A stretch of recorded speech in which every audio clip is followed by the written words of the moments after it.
Killer whales are big, they are powerful, their name alone sounds frightening. Many people imagine them as fierce hunters of the sea, ready to attack anything in their path. This idea has been fed to us by movies and stories for many years. It creates a picture of a monster, lurking beneath the waves. But the truth is very different and far more interesting. The real story is not one of aggression toward humans. In the wild, killer whales almost never attack people. This fact surprises many. It makes us ask a simple question: why not? To understand this, we must first clear our minds of the myths. Orcas are not mindless eating machines. They are intelligent animals with complex lives. Few creatures in the animal kingdom display the level of social complexity seen in orcas. They are incredibly social animals, living their entire lives in tight-knit family groups known as pods. This profound need for connection is not just a preference, it is the very foundation of their existence, shaping every aspect of their lives from birth until death. These pods are not just loose collections of individuals, they are true, multi-generational families. This structure is matrilineal, meaning it's centered around a mother, her sons and daughters, and even her daughter's offspring. It's a dynasty ruled by females, a living library of shared experience. The bonds forged within these families are among the strongest in nature, powerful connections that last a lifetime. Individuals are rarely seen alone. Their identity is intrinsically linked to their family. A young orca, particularly a male, will often stay with its mother for its entire life. This lifelong dependency isn't a sign of immaturity, but a testament to the strength of their bond and the importance of family knowledge. This family structure is the most important thing in an orca's world. It is their school, their safety net, and their entire community, all in one. It is where they learn everything they need to survive and thrive, from hunting techniques to communication skills and the complex social etiquette of their pod. Within these family groups, there is a clear social order. Older, more experienced orcas guide the younger ones, ensuring the pod functions as a cohesive unit. At the very top of this hierarchy is the matriarch, usually the oldest and most experienced female. She is the keeper of the pod's collective wisdom, a living archive of ecological knowledge. Her memory is the pod's greatest asset. She knows where to find food during different seasons, the safest routes to travel through their vast ocean territory, and remembers encounters from long ago that could mean the difference between life and death. The other members look to her for leadership and knowledge, following her guidance without question. Her presence provides stability and dramatically increases the survival chances of her entire family. This system ensures crucial information is passed down through the generations, creating stable, successful, and resilient groups that can adapt to a changing world. This cooperation is never more apparent than during a hunt. For orcas, hunting is a group activity, a team sport executed with breathtaking precision. They work together with amazing coordination, each member knowing its role. Constant communication is key. They use a complex language of clicks, whistles, and pulsed calls to coordinate their movements. Each pod even has its own unique dialect, a special set of sounds only they use and understand. This dialect acts as a cultural marker, distinguishing one family from another, much like a family with its own private language and inside jokes. When they hunt, they use strategy learned and perfected over generations. Some may herd fish into a tight bait ball near the surface, while others swim in to eat. This teamwork makes them the ocean's most formidable and effective hunters. Every shared hunt, every journey, and every moment of rest reinforces their powerful social bonds, strengthening the family unit that is so critical to their survival. One of the simplest reasons orcas do not eat people is that we are not on their menu. This isn't just a matter of taste, it's a deeply ingrained cultural tradition passed down through generations. An orca's diet is one of the most defining aspects of its identity. In fact, orcas are famously picky eaters. Different pods, known as ecotypes, specialize in very specific prey, and their entire social structure, anatomy, and hunting strategies are built around this diet. This preference is a learned behavior, a crucial part of their culture that is taught from the moment they are born. A mother orca meticulously shows her calves what to hunt, how to hunt it, and, just as importantly, what to ignore.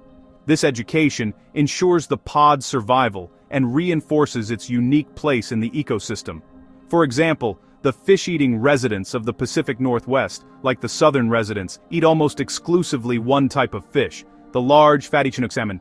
Even when other fish are far more plentiful, they will expend enormous energy to seek out Chinook, using their intelligence to find these specific fish while completely ignoring others. In stark contrast, other pods, known as transients, or big killer whales, specialize in marine mammals. Their menu consists of seals, sea lions, other dolphins, and even the calves of large whales. They have developed sophisticated cooperative techniques to tackle this larger, more challenging prey, a skill set entirely different from that of their fish-eating relatives. This intense specialization means that for an orca, not every animal in the ocean is a potential meal. Their brains are hardwired to look for a very specific sensory profile. A familiar size, shape, movement, and even smell. A human in the water simply does not fit the search image for any known orca prey. To an orca, we are unfamiliar, unpredictable, and not part of their learned culinary tradition. They simply were never taught that people are food. The idea of animal culture might sound strange, a concept we reserve for ourselves, but for orcas it is a well-established scientific fact, rooted in their complex brains and deep social bonds. Culture is more than just instinct, it's a body of knowledge and tradition, actively shared and passed down through generations. It's learned behavior, taught by elders and imitated by the young. In orca society, culture dictates nearly every aspect of existence. It determines what they eat. Some pods exclusively hunt fish, while others target marine mammals. It shapes the unique dialect of calls and clicks they use to communicate. It governs how they navigate and interact with their vast, ever-changing world. Each pod's unique culture is its unwritten rulebook, a guide to life curated over centuries. A fundamental pillar of this culture is caution. The ocean is a dangerous place, and for an air-breathing mammal, even a minor injury can become infected or impede hunting, proving fatal. Because of this, they are not reckless. Unfamiliar creatures, objects, and even sounds represent a potential risk, an unknown variable in a life that depends on predictability. Since there is no cultural memory or tradition of hunting humans, the safest, most logical response is caution and avoidance. A curious young orca might be tempted to investigate something new, but older, more experienced members will actively discourage such risky behavior. The matriarch's vast library of experience teaches the entire pod to avoid unnecessary risks. The lessons are simple but profound. Stick together, hunt the food we know, and leave strange things alone. This deeply conservative, risk-averse approach has ensured their survival for millennia, and for every known orca culture across the globe, from the frigid poles to temperate waters, the fundamental rule is the same. Passed faithfully from mother to calf, this shared understanding is the invisible shield that protects them, and in turn, protects us. Even though orcas do not hunt humans, they are naturally curious. They are intelligent, and like many intelligent animals, interested in their world. Curiosity sometimes brings them close to boats, kayaks, and swimmers. It can feel frightening, but motivation matters. In almost all cases, the orca is investigating, not attacking.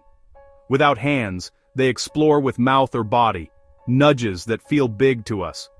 Many documented encounters show careful, inquisitive behavior. They may make eye contact and circle at a distance. Researchers with thousands of hours in the water report curiosity, not predation. Bumps to boats are exploration, not attempts to sink vessels. It's like picking up a strange seashell to look closer. Their interest signals intelligence, not a threat to our lives. The wild ocean is vast and complex. In it, orcas live by cultural rules. In a tank, everything changes. Captivity is profoundly different and stressful. Nearly all serious harms to humans occurred in marine parks, not the wild. In the wild, they swim great distances. Tanks are bathtubs by comparison. Mixed, artificial groups lead to tension and bullying. In captivity, food, training, and shows complicate relationships. Frustration can become dangerous in close quarters. Tragedies in captivity reflect stress and confinement, not wild predatory instinct. These incidents tell us about tanks, not the true nature of wild orcas. In recent years, a puzzling behavior has emerged. Off Spain and Portugal, a specific group of Iberian orcas has started interacting with sailboats. They've rammed and pushed, sometimes breaking rudders. The behavior seems targeted and persistent, but the reason isn't clear. Is this aggression? or something else. One theory, a form of social play that spread, like a trend among teenagers. Another, a defensive response learned after a negative experience. Notably, they focus on boats, not people, and often leave once boats stop.